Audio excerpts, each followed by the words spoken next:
Yeah, I was not happy this morning. I'm not sure what happened with my original session, but it looks like folks are joining us. So everyone who is in as a participant can hear everything that we're saying. All right. Um, and let me also make sure All right. that, Everyone cut it out. yeah, cut it out. The looks like perfect. People are transcribing, so hopefully that works out good for you today.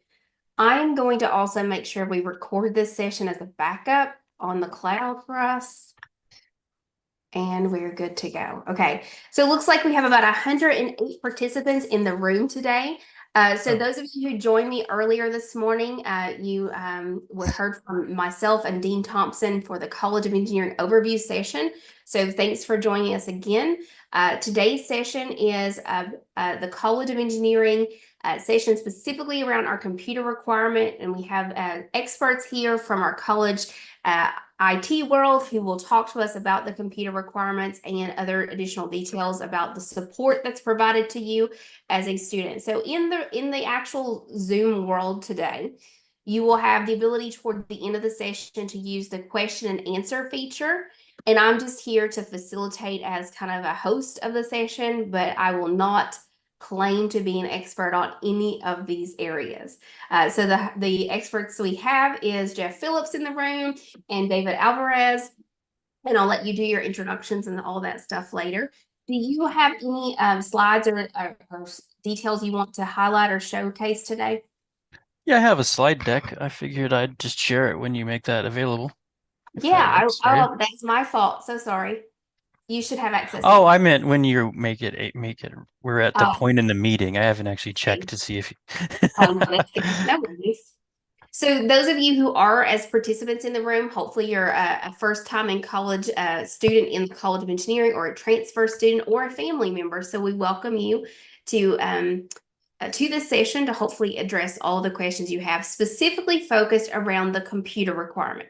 You might have a ton of questions about advising or other resources, and I'm happy to answer those in a different form, but today's focus is going to be on technology and computer requirement areas. So Jeff, I'll turn it over to you whenever you're ready. All right, let me hit share here and find the right screen. Okay. Are we seeing engineering computer requirements and support slide? Yes, very good. All right. I'm Jeff Phillips, Associate Director of IT User Experience for College of Engineering, and David. Hello, I'm the I am my unofficial title is the SWAT supervisor, essentially the area you'll be going to if you ever need computer support. Yep. And So yeah, go ahead. no, Oh, no, all right. So yeah, we've got the this slide deck. Are we going to make this available later? We could. People will probably ask that, and we could certainly do that if we Oh, want. I'm glad you asked that question. We will make this Okay. available as long as the technology works out for us. Okay. And we are currently live streaming on YouTube, which hopefully will allow us to just use that link and post it on our Oh, website. perfect. Great. And we will post this on the College of Engineering orientation website. And what I will do is in the Q&A and in the chat, I will put a link specifically to our page. But it's just essentially eng.bt.edu/orientation. And we will link specifically where it currently says Zoom link. We will change that after the session and list the actual recording. Okay. So in the chat, I'll pop that in for everyone so you can see that link. That's where it will be posted afterwards. All right. And yeah, the ENG tech team at vt.edu and that phone number 540-231-9076. Anybody madly writing down, that is how you get in touch with us directly if you don't get your question answered in this session. All right. So the requirement, I'll go over real briefly here. You guys have probably all seen it. Windows 11, Mac OS and Chrome not supported with a little star on it. And that is that if you're a computer science major, you are open to Macs. There's a separate specific hardware there.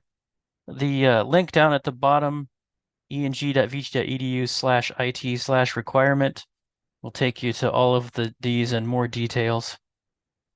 There's a lot of products out this year and last year that are starting to segment the market a lot. For the moment, you should be getting an Intel or an AMD processor for your Windows machine.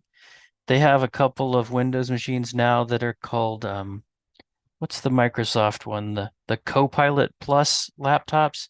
Those actually use an ARM processor.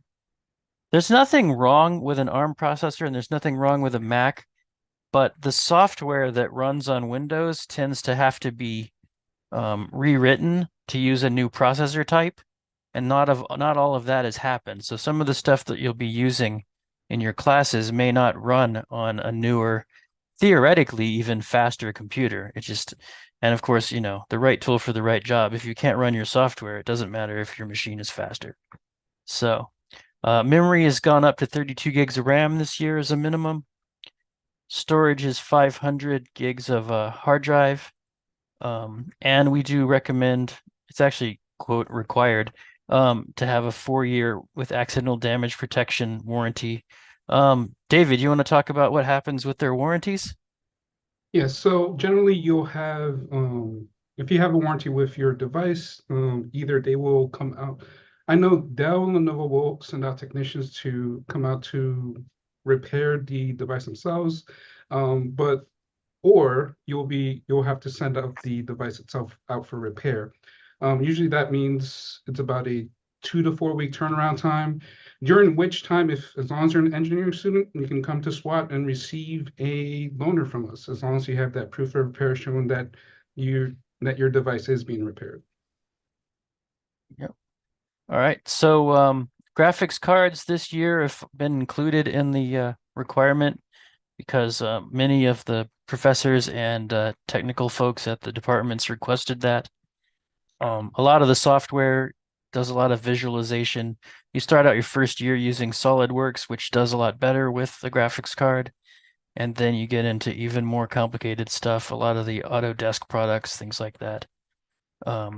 Some departments even pretty much say, this is even too low for some of their software. So, whatever you can do there to get that graphics card in.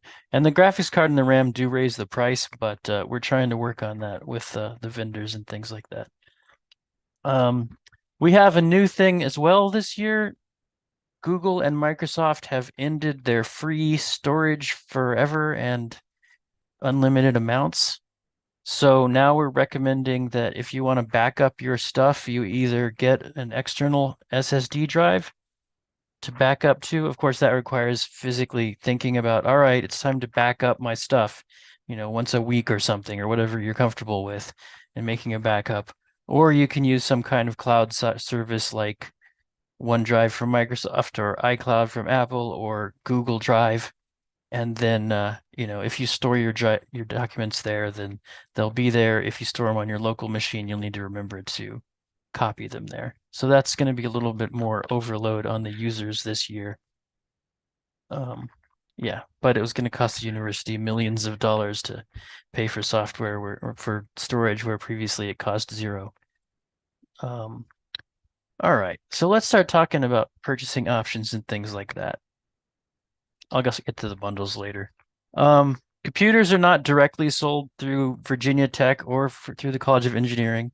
You can buy from anywhere you want to. You can buy it, from a store. You can buy from the websites like Dell.com or whatever, or Lenovo or HP or anywhere. You can buy from the bookstore. There are some advantages to buying from Virginia Tech bookstore. They've tend to have stock right on site there. If you need to get it repaired, you can drop it off there usually. Let's see what else here. So, there's sort of a not having to figure out where to go thing there. The bookstore's website has been updated just a few days ago and has machines that do meet our requirement. There is one there that has an Intel Arc graphics card that doesn't meet the requirement, but the rest of the ones there on those graphics cards just look for NVIDIA or AMD. And if I'm going fast, we're going to have open for questions later. So let's see here. I have a page here that I've listed at the bottom, options for purchase, which tells you there. we're going to have, I've been saying in 2 or 3 days for a week and a half now, and I expect to keep saying that for another week. We're going to have a portal where you can go. And if any of you have already tried looking for computers, you've probably seen the sites where it's like, pick all these parts, and then you get like 9,000 choices. We're going to have, like, for example, each brand. It's going to say the brand. You click on the brand, it's going to offer you like 1 to 4 computers that all meet the engineering requirement and all have the warranty built in, and the price is right there, except for the tax that gets added. But basically, you get what you want, and you know that it's going to meet the requirement. So that's coming soon at that page. And let's see here. Whenever I say that means I'm looking at my notes. All right. So the Mac issue, computer science majors, after your first year, so your first year of engineering, you'll be using computer software like SolidWorks. I think SolidWorks does now run on Parallels. Is that true, David? Yes. Okay. There may be some slowdown. In order to use a Mac for Windows, you have to get software to virtualize or emulate Windows, which means you're still going to be using Windows. You're just going to be using it as well on your Mac.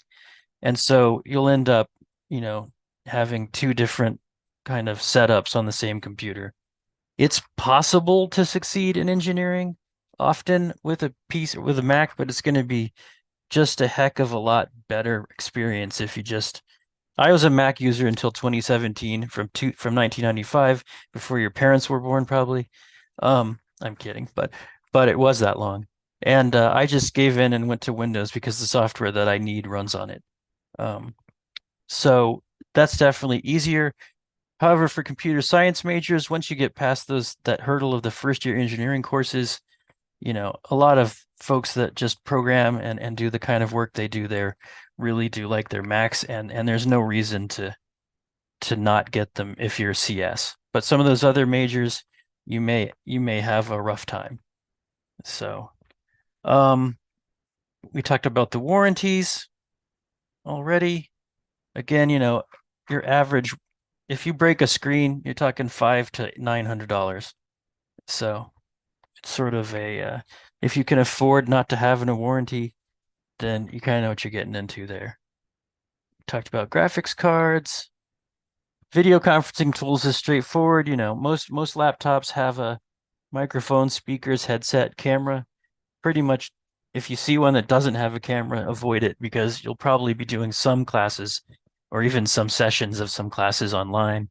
Professors might be absent or hold the class online once in a while, weather, whatnot, pandemics, who knows. All right, software bundle here. Did you want to talk about the bundle, David? I'm hogging the spotlight. No, the software bundle is pretty straightforward. MATLAB SolidWorks is what you'll be using during your first year experience. Some of you may end up using these your dev tools, especially those of you who are going to be in construction engineering management.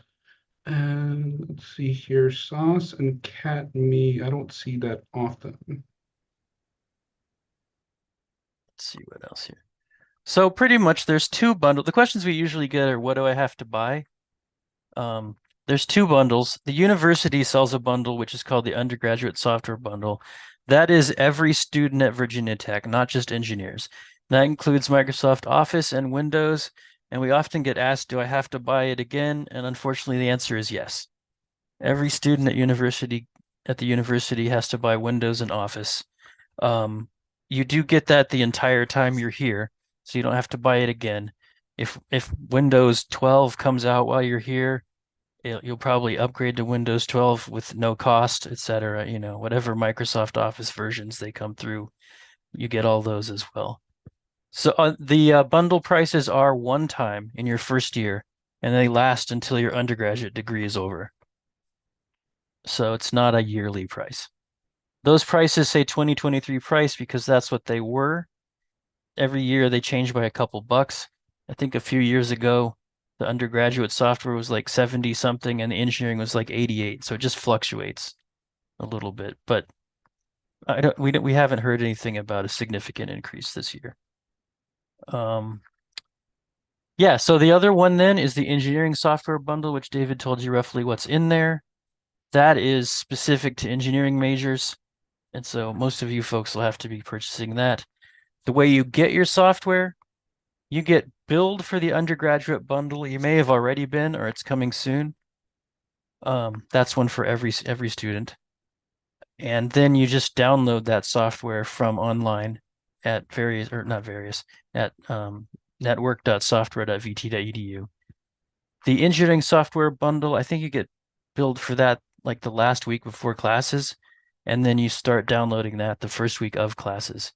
And so if you don't have your software on your computer the first day of class, don't worry. Your instructors will tell you what you need. We don't recommend installing every piece of software anyway, because I don't know, take like Azure DevTools, you might not use that till third year or something. So it might just be eating up your hard drive space. We've got this list down here on the page, software/undergraduate software.html. That lists to like probably a couple hundred pieces of software that you might use during your classes here. And that's new, and it's got a lot of links to basically, you know, what all you might be using. So you'll find a vast amount of stuff there. And if you go through, part of the reasons for this requirement and the all of the hardware you need is if you go to those sites and you look at their requirements, they vary wildly, but a lot of them are like, oh, you have to have a graphics card or this won't run and things like that. Or often it will run, but don't expect to, you know, you might be getting up making a sandwich while you're waiting for things to happen. All right, let me skip to the next thing here. Here is the big SWATs showtime.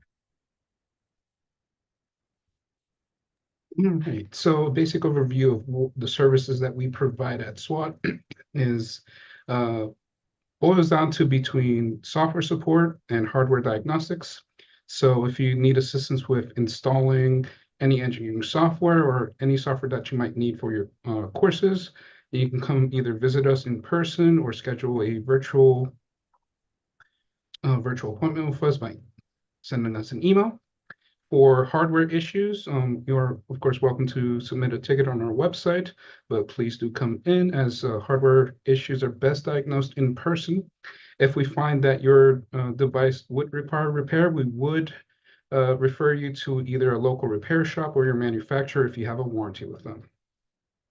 On the other side of what SWAT does is the loaning. Our loaner program, as I mentioned before, we do require proof of repair in order to provide a loaner, and you will have that loaner initially for 3 weeks.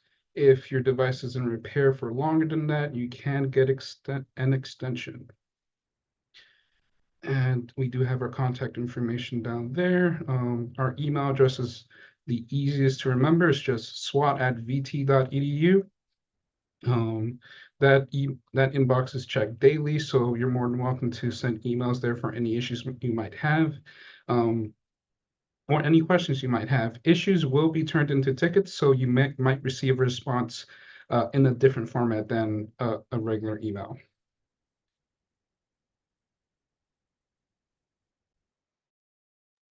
All right, let's see here. I guess it's questions time. Yeah, got computer requirements, software bundles, support, and bookstore information all up here. If you, we're going to provide these, of course, but if you want to take a screenshot or whatever of all the contact info in one place, there you go. And I do not yet have the chat open, so do we want to, how are we going to handle questions? Yeah, we First- have lots in the Q&A section down at the bottom. So for the webinar feature, that one should allow you to see some of the open questions. David, you have done a fantastic job throughout the session at answering all those questions. I need to do this morning in the session that I hosted with Dean Thompson because I did not get all the questions answered this morning. And I've already had a couple people ask, so I will go ahead and address it as well. So the session that Dean Thompson and I hosted this morning was called the Engineering Overview Session. We host 5 of those sessions. Unfortunately, the recording this morning is not great from what I've seen so far. So we'll just record the next one on June 26th and I'll post it online. But this one, everything seems to be going really well with the live streaming to YouTube and also from what I'm seeing on our side. So we'll post this link right after the session on the orientation website. So Jeff, there are a couple open questions out here. We often get lots of questions around just do we have to purchase these bundles or what is our options? And I think at the end of the day, the university does require that all students purchase the undergrad bundle, even if your computer already comes with that. And I know David's answering a few of those questions as well. But the university gets a really nice price break on that software. So unfortunately, though, if you already have it on your machine, you do still have to purchase it from Virginia Tech. And then for these engineering bundles, those are very specific for students within the College of Engineering. So it doesn't matter if you're admitted as a first-time in college student or the transfer student and you're hanging out with us today for this session as well, then that's going to be applicable for all engineering majors across the board. All right. Did you want to like ask them and have me answer? You don't want me to just start going into Sure. And yeah, no, let's start at the top and just says, I'll ask the question. You can answer it live and we'll go from there. It says, regarding buying at the VT bookstore, will the stock be available in August? I'm an international student, so I will be able to buy it once I arrive. What is it basically, can I pre-order my device and ensure availability?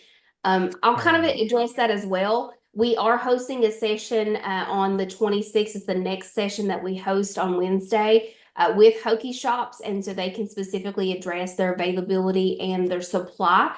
But I'm not sure if Jeff, and I know you work with them very closely, if you've heard anything from them recently as well. It's possible that their rep might be on the call as a guest. I'm not sure, but I'll try to do them some proper credit here. They do, I believe, have stock now. They'll probably still have stock at the beginning of school, but obviously the closer you get, the more things will already have been purchased. So you have the less choices. If you get in contact with them, I do believe they'll sell and have you able to pick it up when you arrive. So you should be able to call them or email them and order right there over the phone and talk about specs and everything. So we definitely recommend ordering sooner than later, and then you can always pick it up when you arrive, and that way it's a little bit less stressful. And Jeff, I learned, of course, something new every year in this session, but kudos to you and your team for hopefully that website that launches that does give the options for all the major vendors for purchasing the computers with the specific specifications. I get asked that a lot. That's our top, Yeah, top question probably for your team as well. So can you just tell me what to buy? Just tell me what to buy. And so that'll be really nice to have that out there. Yep. The bundles, where do we purchase it? Oh, sorry, now I'm answering. Where do you purchase the bundles? You get actually billed for those automatically with all the other bills that come from tech, so you have to kind of look for it. And then you pay for those the normal way with all the other tech bills, and then you just get access to them. And if you have any questions, if you're a student and you're like, where do I get my software? Dig through our site or just call us or email us, and we will. In fact, maybe if you don't want to be too stressed, maybe email us first instead of digging through the website. But I didn't say that out loud on YouTube or anything. When I buy a laptop, it says it comes with Windows. You do not have to reinstall Windows. A lot of them come with like Windows Home. If that works fine for your classwork, you can use that. If you need a better version of Windows, with that bundle you've already paid for a better version of Windows, and you can install that from the stuff you can download. You can visit SWAT and get some help reinstalling. So it's not just like, the bundle does have a few advantages as well as access for 4 or 5 years. You also can, it's technically not just Windows Home. It's like I think it's Windows for Education, which is more like Windows Pro or something. So the next question out here is about the parallels. We always have that question are the softwares compatible with Mac and using Parallels? So can we reiterate the whole Mac advice?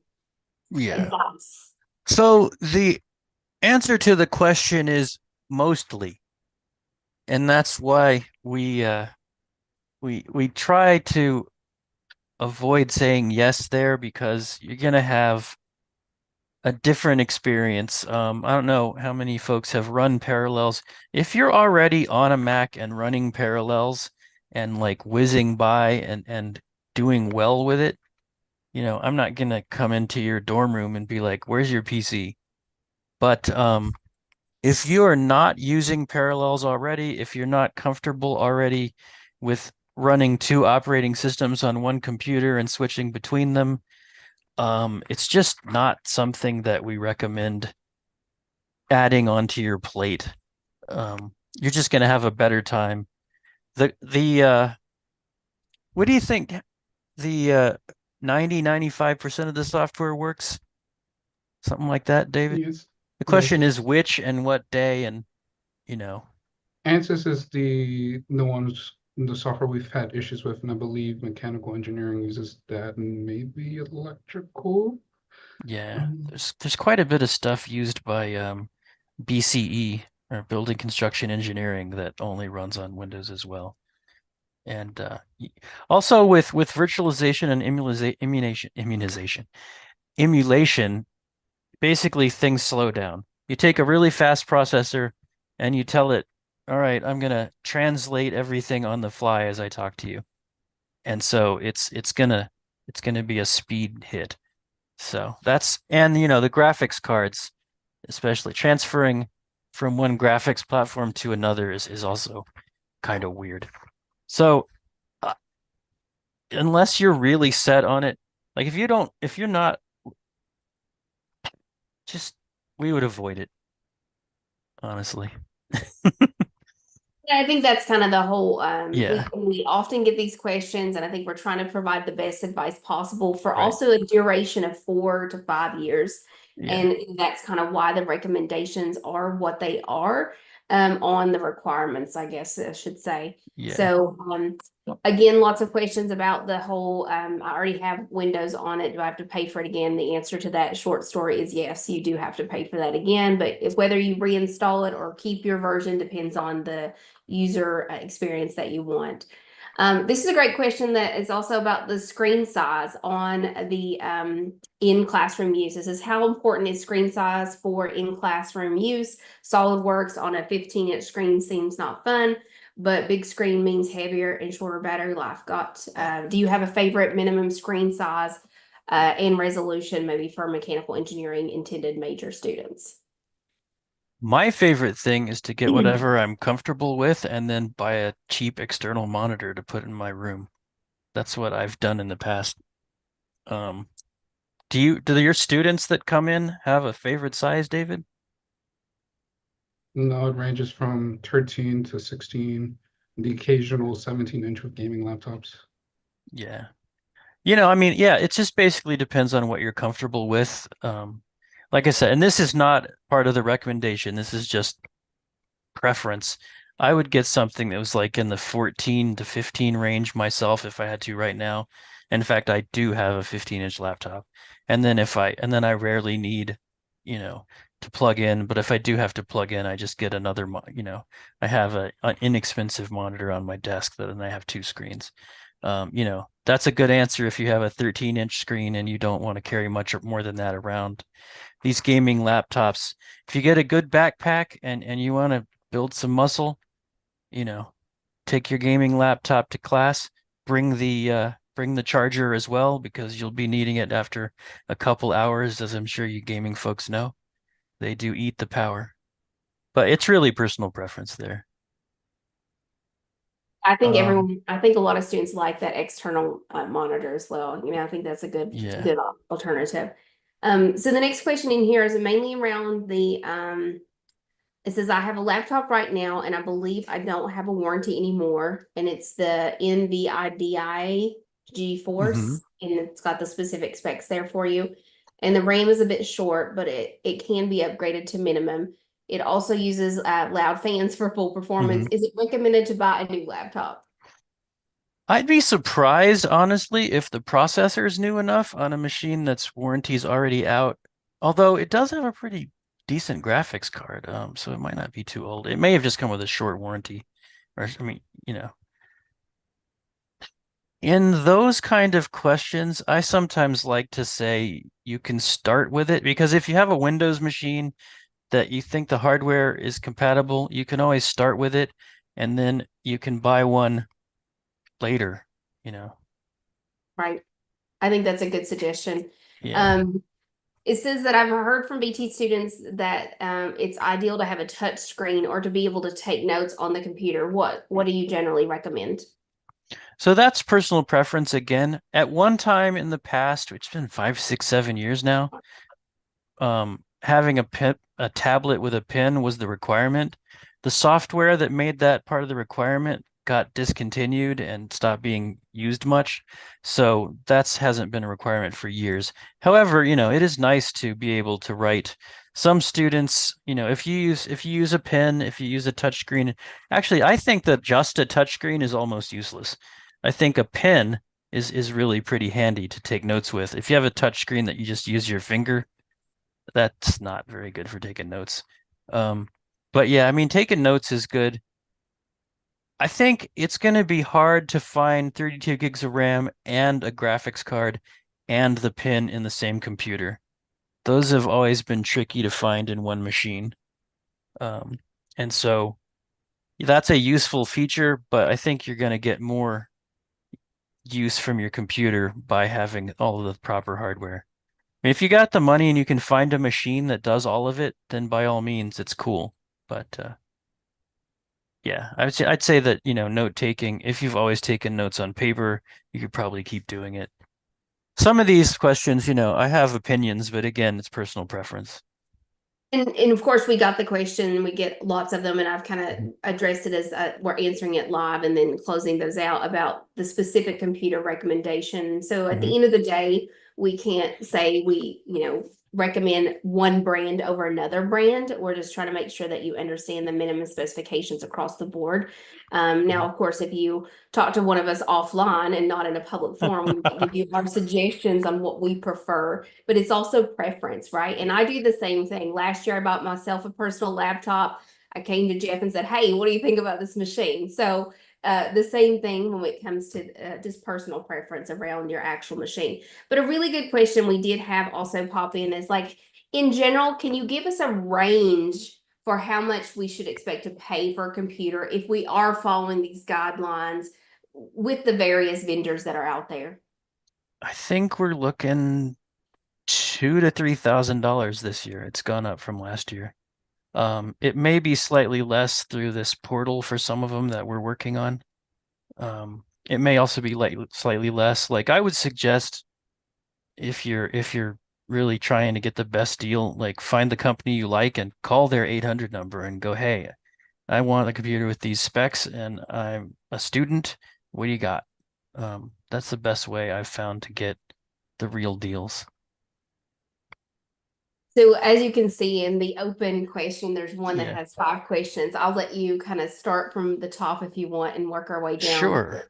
But in general, how much disk space does the engineering bundle actually use? I think before I let you answer that, we'll first say, don't just download every piece of the software. Only download what you need at that point in time based on your class assignment. Otherwise, you're Yeah. going to kill your computer. But Yeah. yeah. I think it's probably like what, 300 gigs? What do you think, David? Total, yes. Yeah. But some But majors you'd never want to do that. some majors don't even use all specific specific software. For instance, computer science and I believe computer engineering, aside from their first year experience, won't ever touch SolidWorks, MATLAB, and Mike Lee Azure. Oh, Azure DevTools they might, or Project, and that cuts down on a lot of them. But semester to semester, you can expect engineer software to take anywhere from 50 to maybe 75 gigs on just the software alone. And depending on much how much 3D modeling your courses will have you do, that can range from 100 to 200 gigs. And there's a lot of software available to students for free. from like Autodesk that you'll be using. AutoCAD's the most popular name, but they have a bunch of other products, Civil 3D, things like that. Those eat up a ton of space, and those aren't even part of the bundle. So yeah, first of all, don't install the whole bundle. Just install what your classes need, and if there's anything else you're interested in, you've paid for it, you can install that too. But just be mindful if you don't want to eat all your disk space with programs you're not going to be using that semester. Let's see here. Does it matter if I have Windows 11 Home or Windows 11 Pro? No, it doesn't matter. If your software requires the Pro, you've already paid for an education version, which has the same abilities, and you can come in, you can either install that yourself from the download, or you can come in and get help with that. The Intel And Core Ultra, go ahead. to iterate a bit on that, the laptops you come with already should have Windows Home already installed. You don't have to install the Windows that comes with the undergraduate bundle. Right. It's just a matter of if you find something lacking in Home, then you have the ability to upgrade to a higher version. But if you don't see any reason to upgrade, it's a lot of extra work for nothing. Another key point for that is you have the undergraduate bundle until you separate from the university.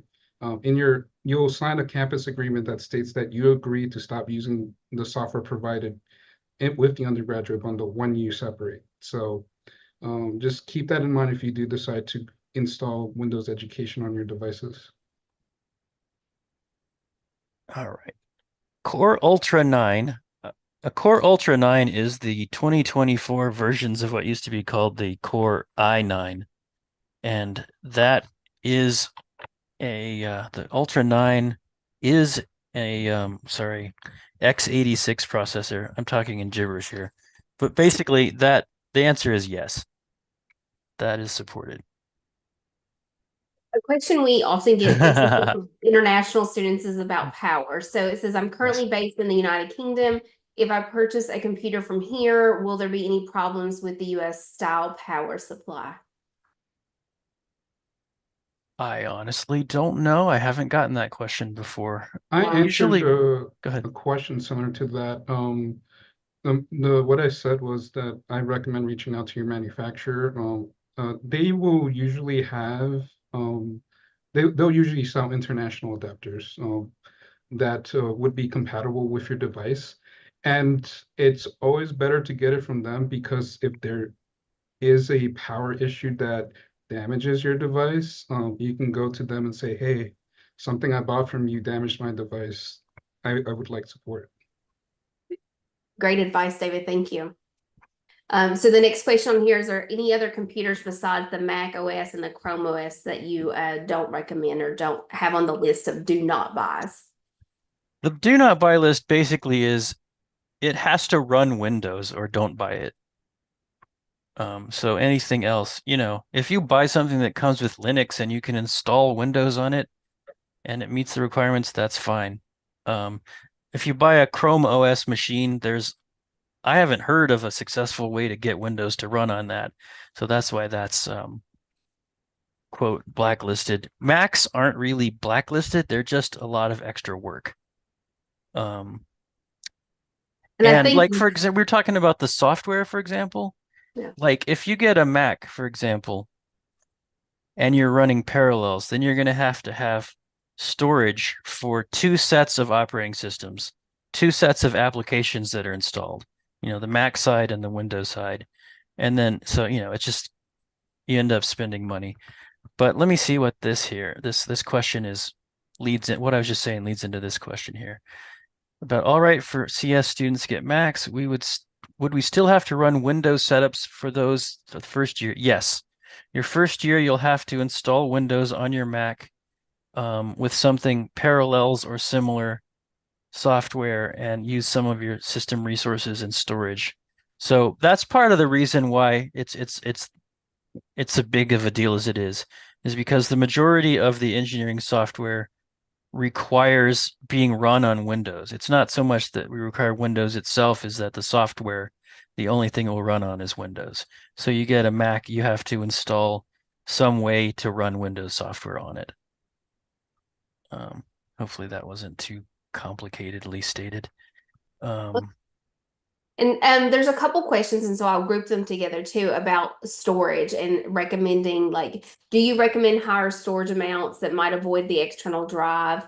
And then there was another one later on, is like, do you recommend more RAM or more CPU for certain machines? I can answer those. Go for it. For the storage, you can get more storage on your device, but the reason why we recommend backup is twofold. The first one is that the university no longer offers cloud storage. No more than 15 gigs total, 10 gigs on OneDrive, 5 gigs on Google. So if you do have a situation where your device is no longer usable, all the data that you have on that device will most likely be gone. So I've had encountered personally students that have lost an entire semester worth of data because their computer was damaged beyond repair. So backups are always recommended. Generally a spinning disk or hard drive, external hard drive, or you can find around for about $30 on Amazon. Though I would personally recommend an SSD external drive, and those start around 50. Now for the Mac one, the RAM, the unified memory / cores for a MacBook is mainly to get you through the first year experience, and that's because you'll have to emulate Windows in order to run SolidWorks. So what that will mean is, because SolidWorks requires at a minimum of 16 gigs of RAM, you will have to dedicate that much RAM for SolidWorks on top of whatever is left over for running Mac OS. So that's why I believe, was it 24 gigs of unified memory for Macs, Jeff? It was 24, yeah. 24, I think it was 10 cores or something like that. Basically, we talked with the CS department. The page we have about the Mac is very specific. We talked to several CS professors, and they pretty much helped us determine what numbers would enable you to get by with getting your engineering first year courses out of the way, and also still have a good experience with your programming and other courses later. And that does touch on the question regarding bringing an M1 Pro with 16 gigs of RAM for mechanical engineering. No. Yeah, essentially no. Because again, you'll have to emulate Windows on top of it. So Right. you'll essentially be reducing the amount of RAM you have. That basically means you're not meeting the graphics card requirement, you're not meeting the RAM requirement, you're not meeting the processor requirement, and it's just you're gonna have a hard time. So this is like, we don't come around and check. This is about making your experience the best it can for you. And I think that's very important too for people to keep in mind. These are the requirements based upon what we think that it would take for you to be successful in the classroom with all of the technology you need. But no one's coming around and verifying, do you have all these things on your computer? So keep that in mind, especially if you're asking about, like, for example, we have a question here about, is buying refurbished okay? I think it just depends on if it works for you or doesn't work for you. But do you all have another opinion on that? I've never had too big a problem with refurbs. Have you, David? No. I mean, if they work and you have a warranty and they'll fix it, then it's why only not? an issue if they're old. That's if they true. if they don't meet the requirements, that's when there can be issues down the line. Where I've had a student come in with a computer from 2018, and they were graduating this year. He was on his last legs, essentially. And that's what we're looking at too with these, what seem like really high specs is, 4 or 5 years from now, that machine might be on its last legs. We're trying to get you guys able to buy something that you're gonna hopefully not have to replace.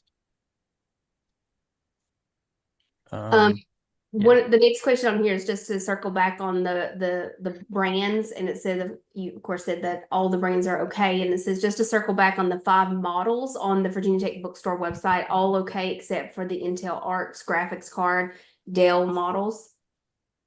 I think I just closed the PowerPoint, but we were just on the contact page. Did anyone need that back or?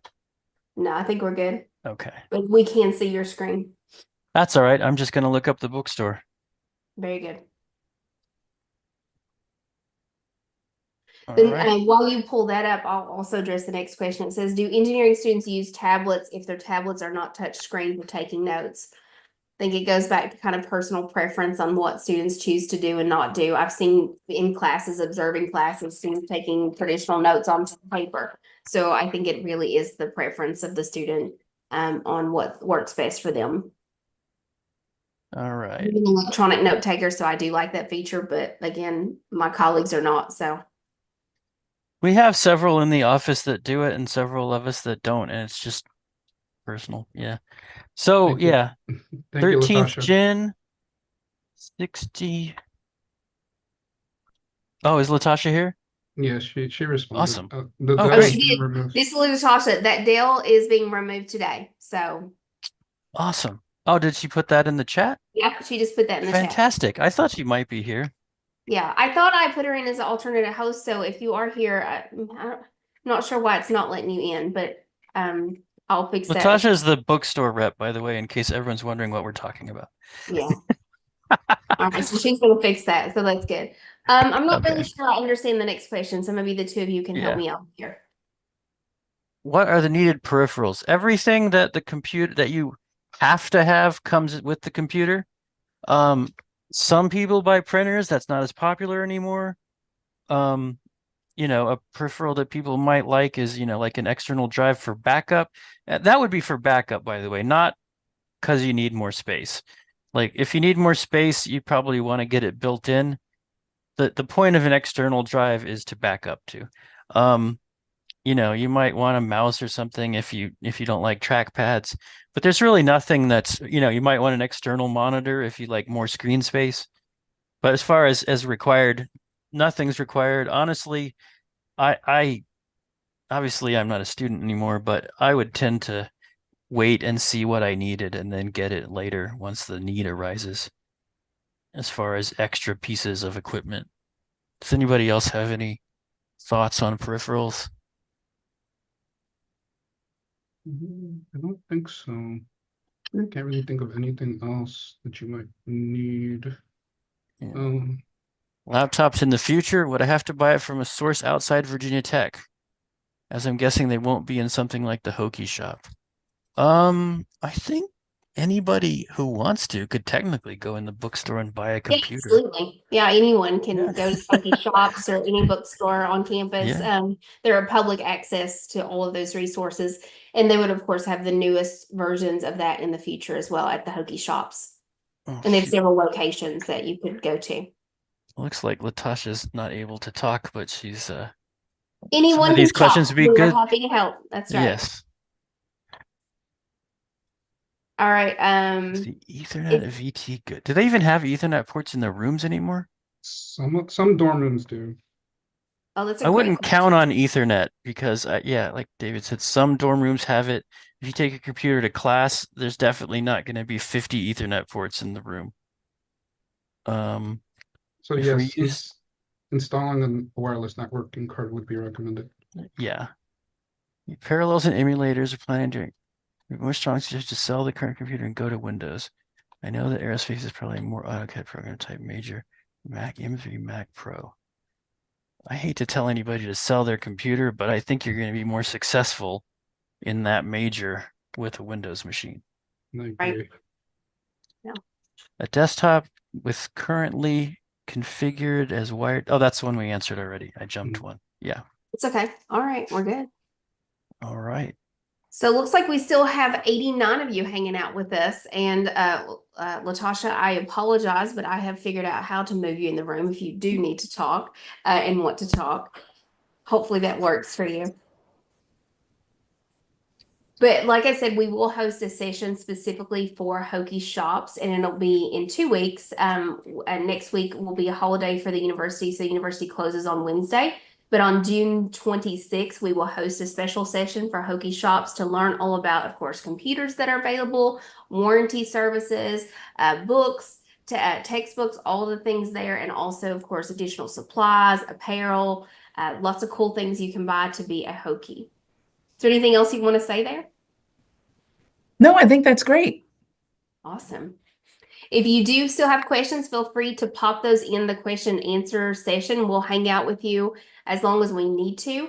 But what I will do to continue to answer your questions, we will close out this webinar though, but we'll kind of stay on until the hour's up and address any questions you have.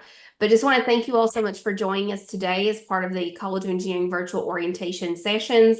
And if you have any questions, feel free to follow up with us regarding those. So thanks again.